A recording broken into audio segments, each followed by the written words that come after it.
आपके साथ अनु और आप देख रहे हैं जी टीवी न्यूज चैनल।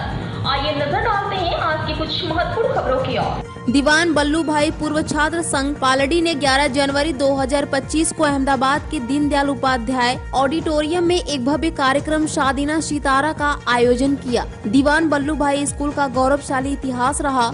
स्वतंत्रता संग्राम में महात्मा गांधी और सरदार वल्लभ भाई पटेल से प्रेरित होकर स्कूल के शिक्षकों और छात्रों ने प्रभावी ढंग से संघर्ष में भाग लिया।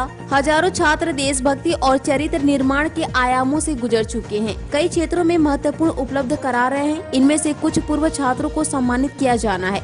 एक अनोखा उत्साह है। श्री आशीष चौहान, प्रबंधन निदेशक, नेशनल स्टॉक एक्सचेंज रहवाना, जो स्कूल के पूर्व छात्र हैं, मुख्य अतिथि के रूप में उपस्थित थे। डॉक्टर कुमार पाल देसाई की अध्यक्षता में गठित निर्णायक मंडल द्वारा चयनित विभिन्न क्षेत्रों में उल्लेखनीय योगदान देने वाले पूर्व छात्रों को संगीत से सम्मानित किया जाएगा। पेश अहमदाबाद से नीता लिंबाचिया की खास रिपोर्ट। મારું નામ જયશ્રી મહેતા છે। હું એક્સપોર્ટ ઇમ્પોર્ટના બિઝનેસ સાથે જોડાયેલી છું અને સોશિયલ ઘણા બધા કામો કરું છું અને મને આ જે અમારો એસોસિએશન છે એ એસોસિએશનમાં જોડાવાનું એક નાનકડો એક બનાવ તમને કહું કે હું પેટ્રોલ ભરાવતી હતી મારા વ્હીકલમાં અને સાહેબ મને મળ્યા। મને કીધું શું કરે છે આજે? તો મેં કીધું બસ સાહેબ આવું નાના મોટા અમારા કામ છે એમાં હું મારી રીતે જોડાઈ રહી છું। તો કે ના, તમારા જે હોશિયાર વિદ્યાર્થીઓની મારે જરૂર છે।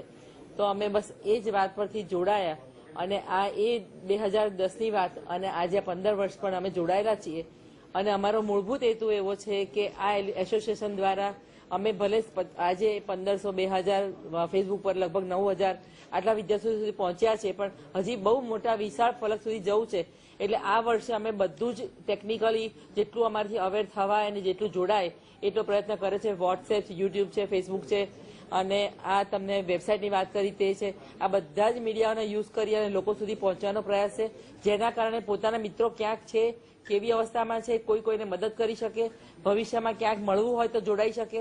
બસ આ એક અમારો એક સરસ એવો આનંદથી બધા ભેગા થયા એવો પ્રયાસ છે।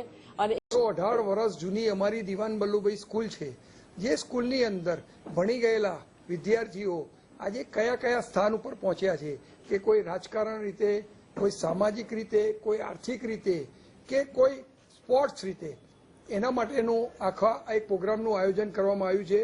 આ પ્રોગ્રામની અંદર ઓછામાં ઓછી 50 થી 60 એન્ટ્રીઓ આવી હતી કે જેઓ સન્માનને પાત્ર હોય।